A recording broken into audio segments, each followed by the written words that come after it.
Hi clarinet fans, Kathy Williams-DeVries here, bringing you a video on my thoughts about playing scales musically.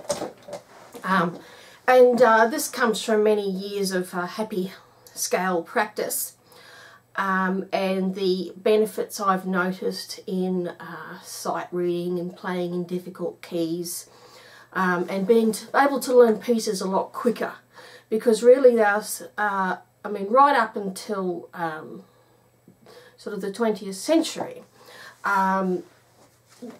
pieces were pretty much built on scales. So I'm going to show you a few pieces where that is so, and also some really good methods for scales.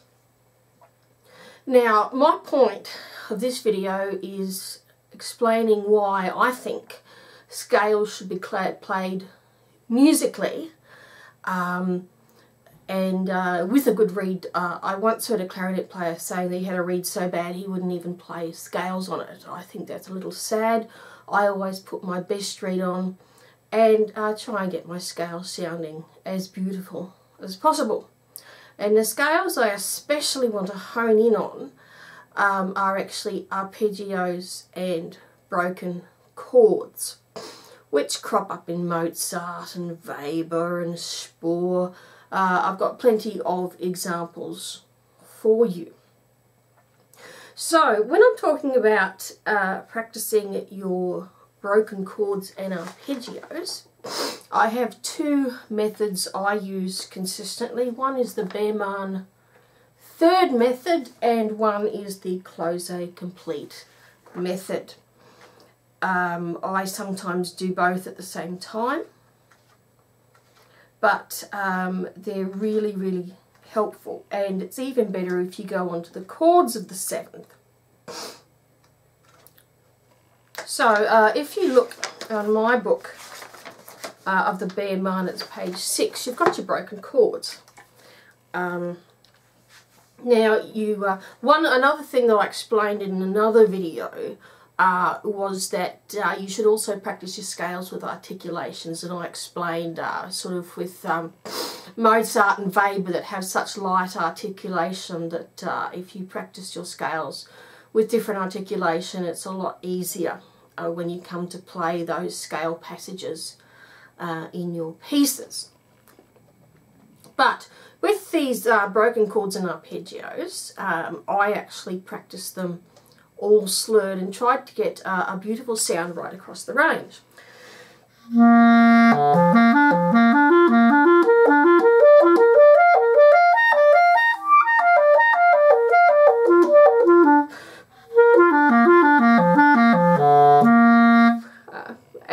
That comes in handy, and I'll just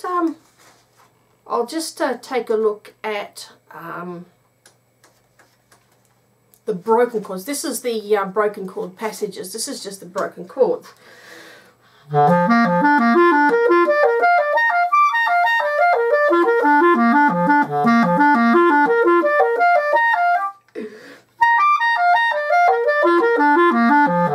And they're beautifully connected. And the reason you want them to be beautifully connected is if you go to the end of the exposition in the Mozart concerto, you're faced with a sort of an Alberti passage sort of centered around G major. You've got G, and what really helps if you've practiced a lot of because sometimes the beat of G isn't as smooth as you'd want. I mean, you can slur these.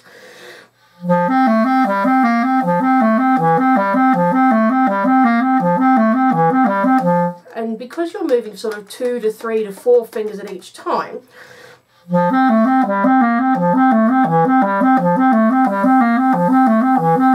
so see how it's very smooth.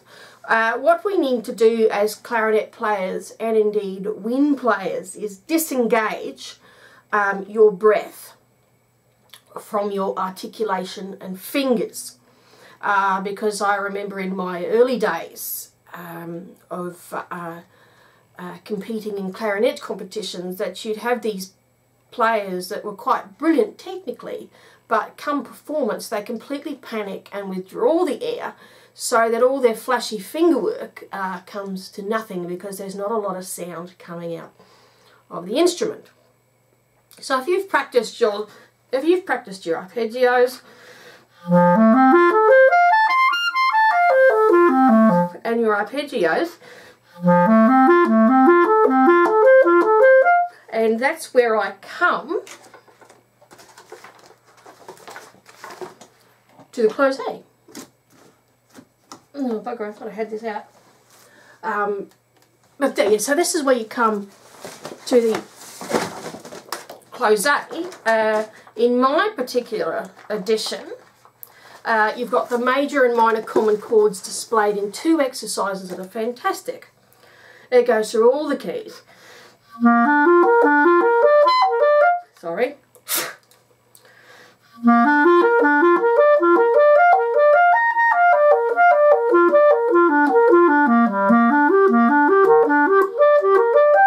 And if you can get that exercise really strong, then go on to the next one.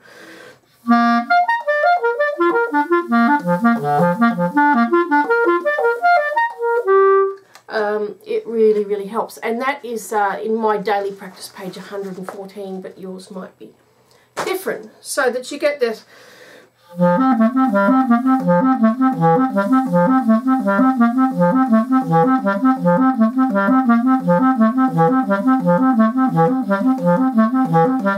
So that's from your Bearman, and then you've got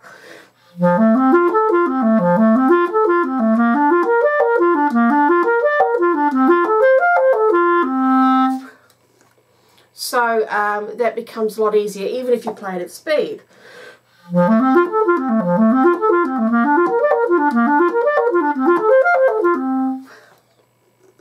And then once you've come from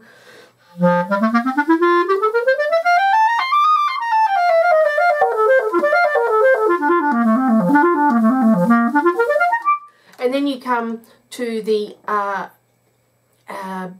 arpeggios themselves. I actually have a different edition that encompasses more shallow notes, because the way Mozart would have written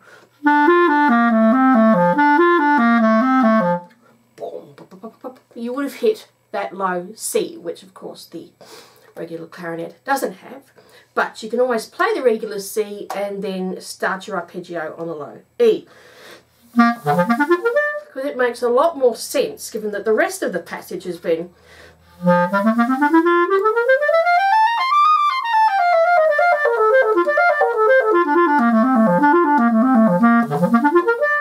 makes more sense to me.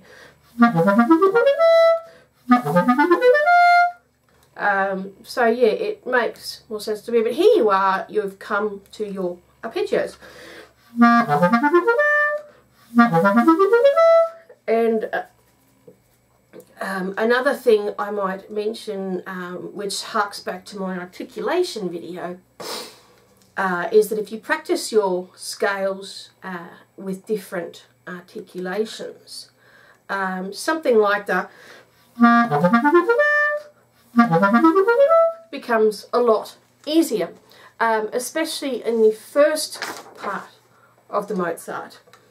And a lot of clarinetists slur this. I like to tongue it. So it comes actually in the 69th bar. So if you're actually practicing, like in the close I've got, if you're actually practicing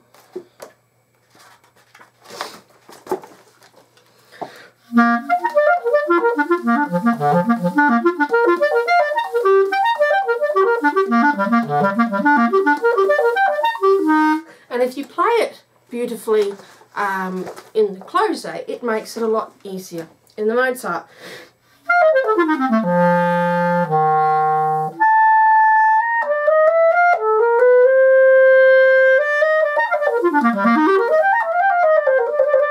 I mean, that wasn't totally clear.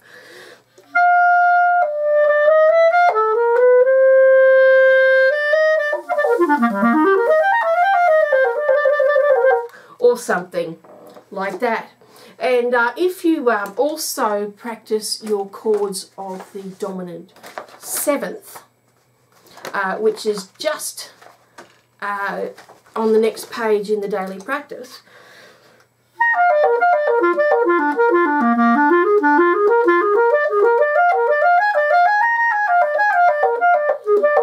but if you practice them with different articulations,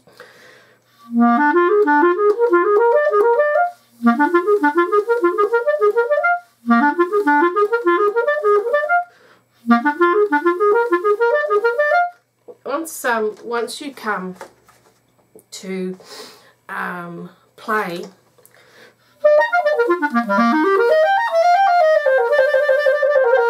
becomes a lot easier, and especially when you get to that A flat dominant seventh.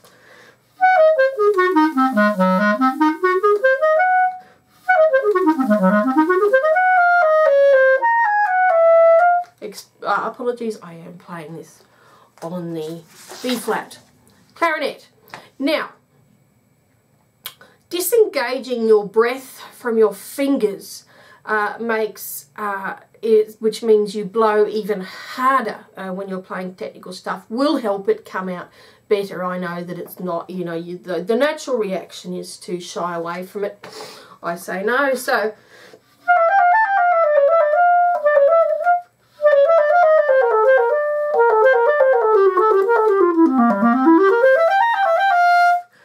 you see the breath continues, and I've negotiated that passage fairly easily.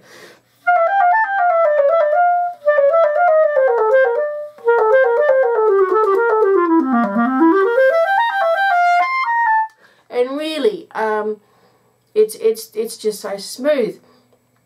And I also suggest you practice your scales in thirds, especially.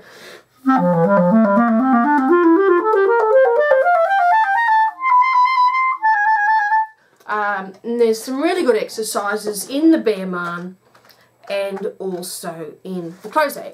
On my close-a, page 112, you've got a whole 2 pages.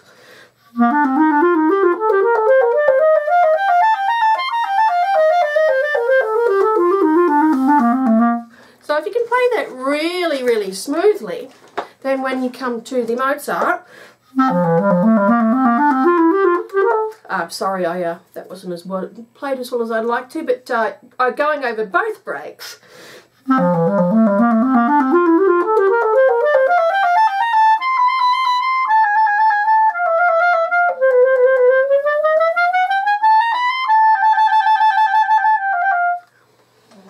So if you've practiced your thirds, that's quite easy. And also, if you practice your regular scales, so say I go back to the Bearman and I try to play these.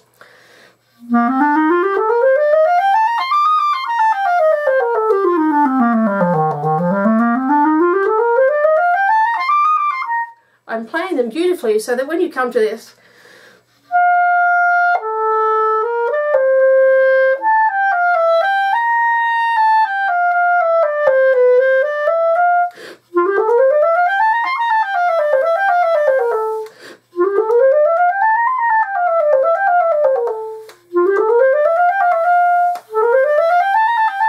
you notice how much smoother the Mozart is sounding. So with these, in the third division, from sort of number 1, the first page,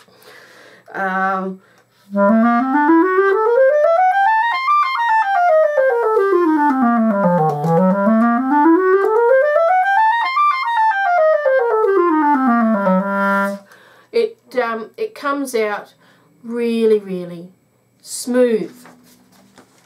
And again, at the end of the first, first movements, you've got the Alberti happening again.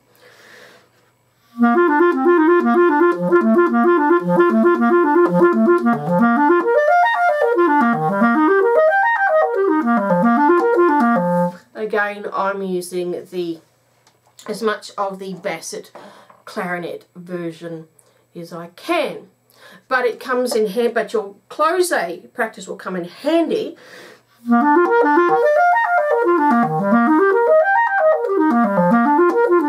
How much easier is that? And then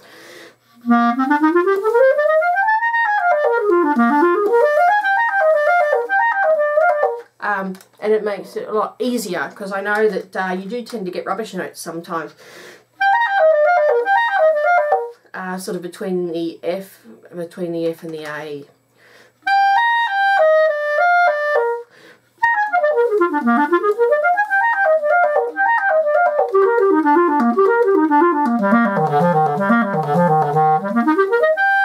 And as you see, I'm using as much of the basic clarinet version as I can. When it comes to your chromatics, Close's got a brilliant 2-page exercise on chromatics, and again I encourage you to use different articulations.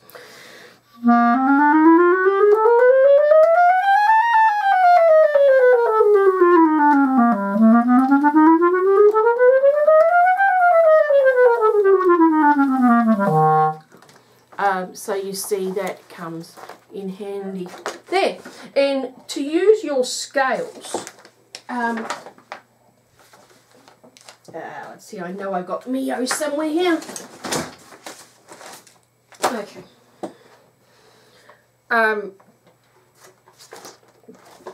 And with your scales, look on, you know, disengaging the breath from the fingers.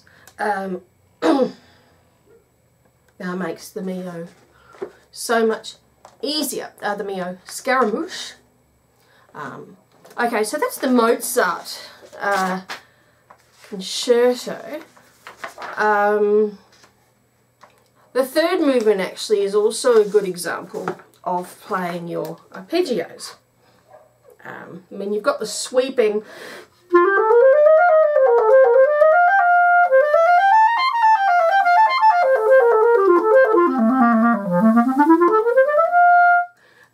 very easy, but when you come to this,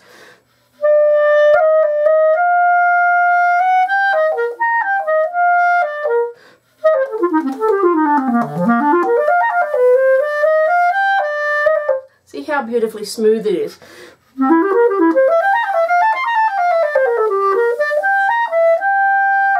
And then of course in bar 84,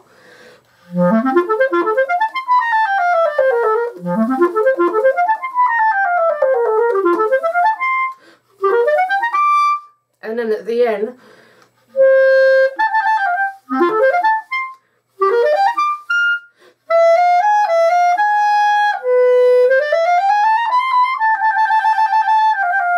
you'll see that it's a lot easier for you if you practice your arpeggios, especially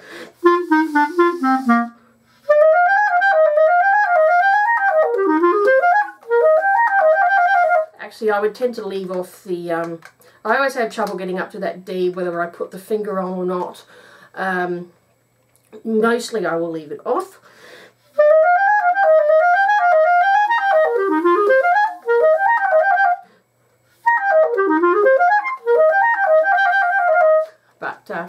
And also practicing stuff in, say, E flat and A flat major comes in handy around about bar 208.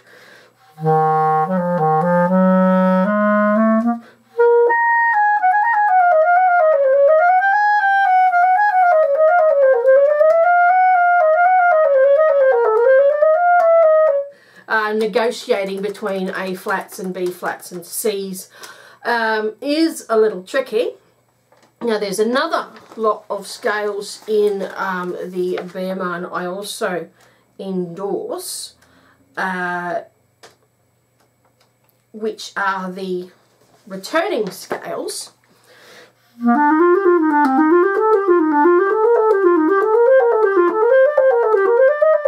But I mean, especially when you're getting up to A flat,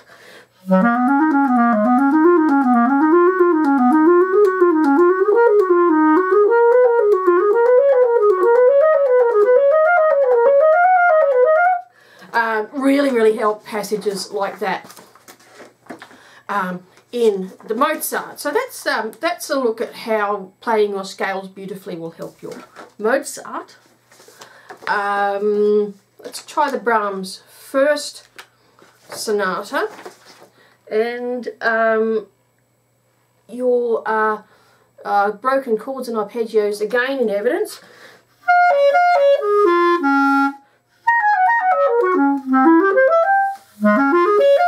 Again, come into practice, and also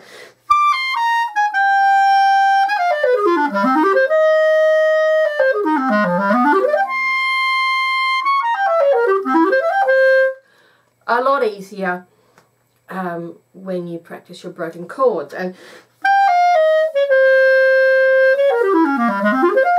that of course is your diminished sevenths, which you can also find in the close and the Behrman. So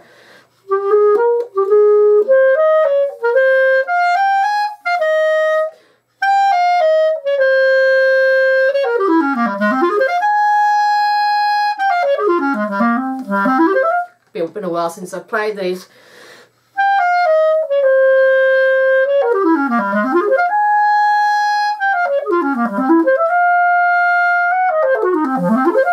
I've got a sticking key somewhere there. So that's, but also helps, now practicing your scales in sixths, which is found in the Behrman. I mean, I use them as much for slow legato work as I do for finger work.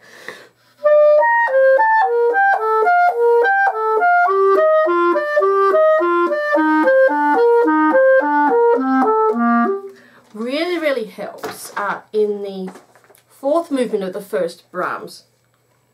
Third movement.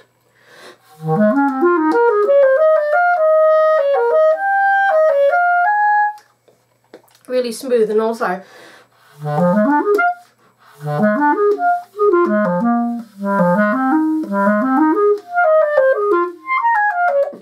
really helps. And in the last movement, as well as the articulation,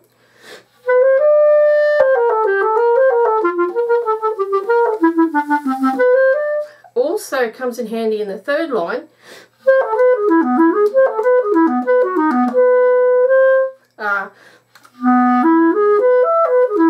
So that's your F sharp major chord. Actually, it's probably closer to a seventh, but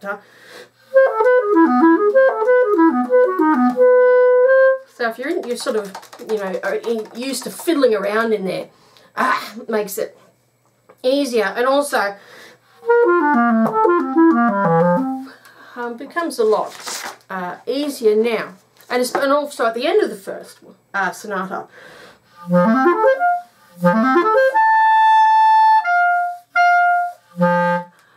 makes stuff a lot easier. And another example of a beautiful scale is in the second sonata.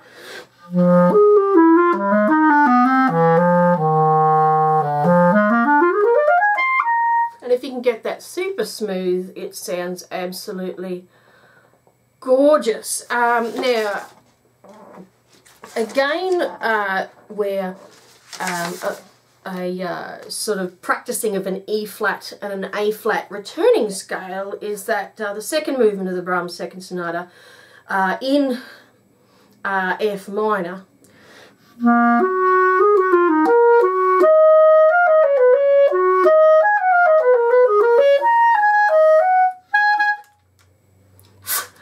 Is that you get a lot used to fiddling around with D flats and C's and all that sort of jazz. You get used to reading, reading the key signature, so you automatically know what C and what D flat and what E flat are you going to use.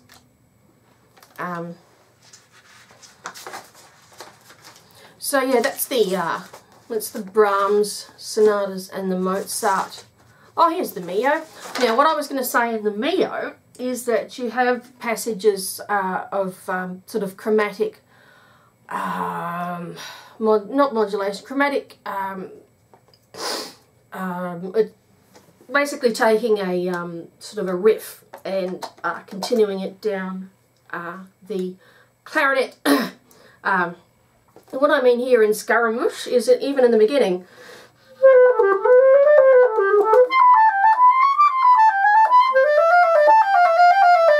it is very, very smooth. And the reason it needs to be very smooth is when you get to this,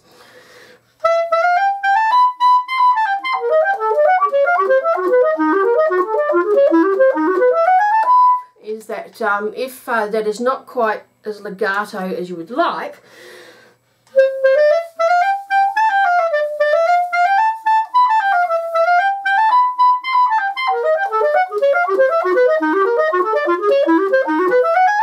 is that even if you're playing the legato but it's not coming out very well, it won't sound like legato and it won't sound like you're playing all the notes.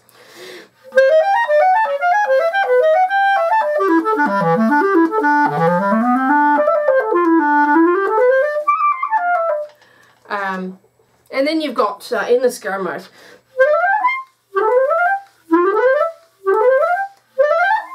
which sounds a lot better. And also, especially in the last movement,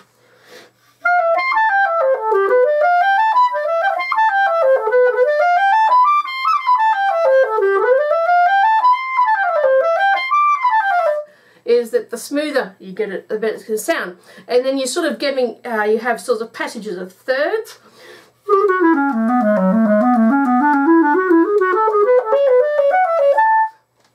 As well. So that makes Scaramouche so much easier. If we look at the Weber,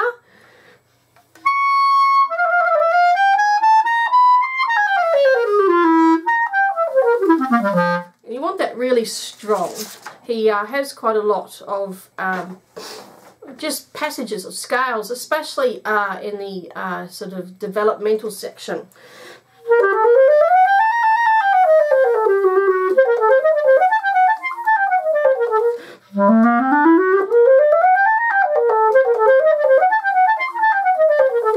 You want really, really smooth scale passages, and then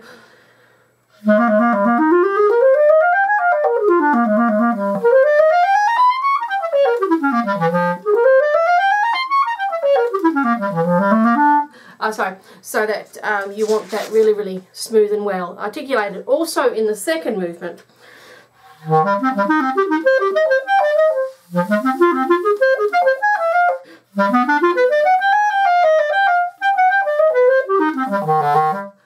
so much better. And then the third movement,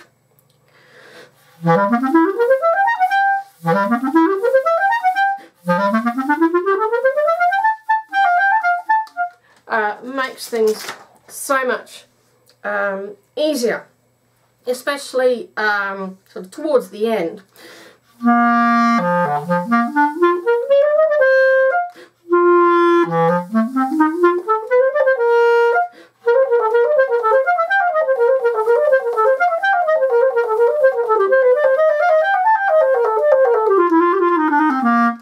Makes things so much easier. And then a little bit later,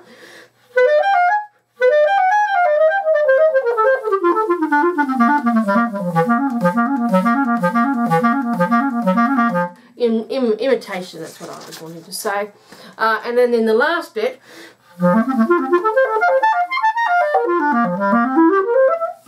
I always hate that bit, but it's just basically G major.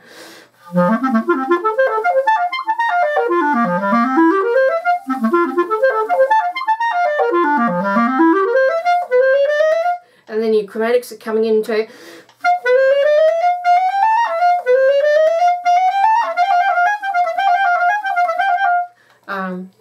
and then at the end,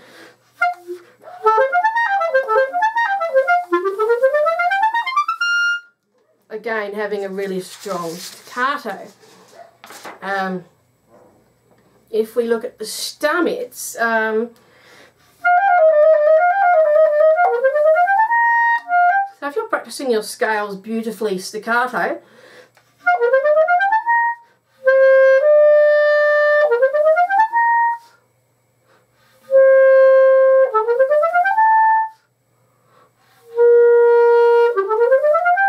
very, very smooth. And then the scale passages,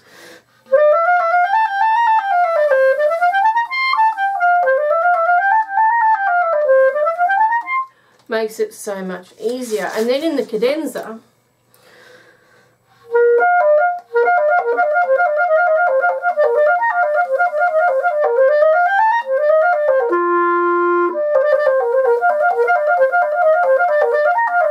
so that if your broken chords are beautiful,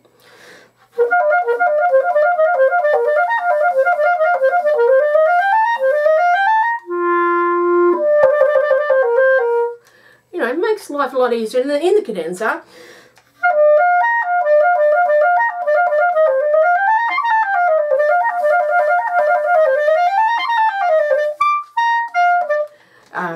etc. And you're helped in the last movement.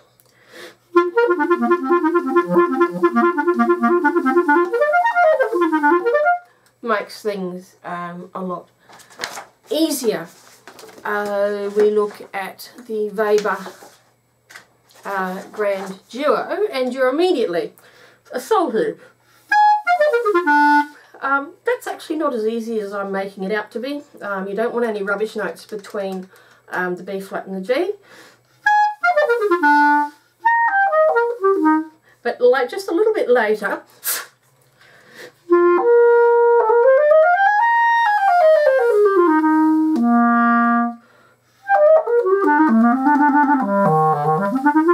so yeah, I've totally disengaged my breath from my articulation and finger work, and that comes in handy at the end of the Weber when you've got this.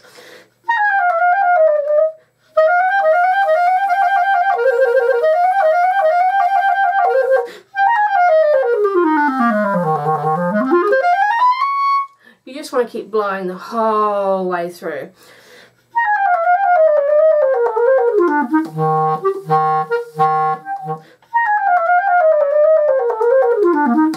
And then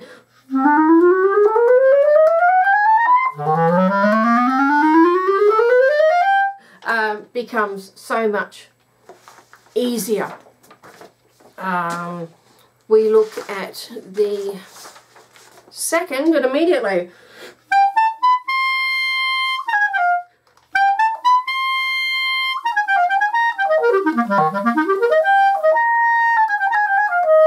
so immediately you've got scale passages, and then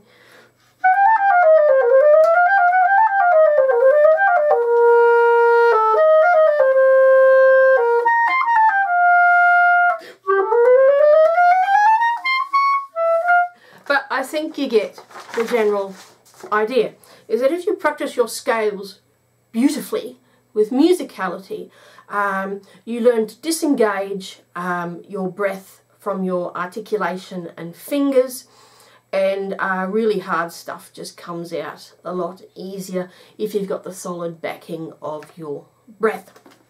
So I hope that's of some use. I'm not necessarily playing the pieces perfectly. I just want to illustrate that playing your scales beautifully will help your pieces sound beautiful.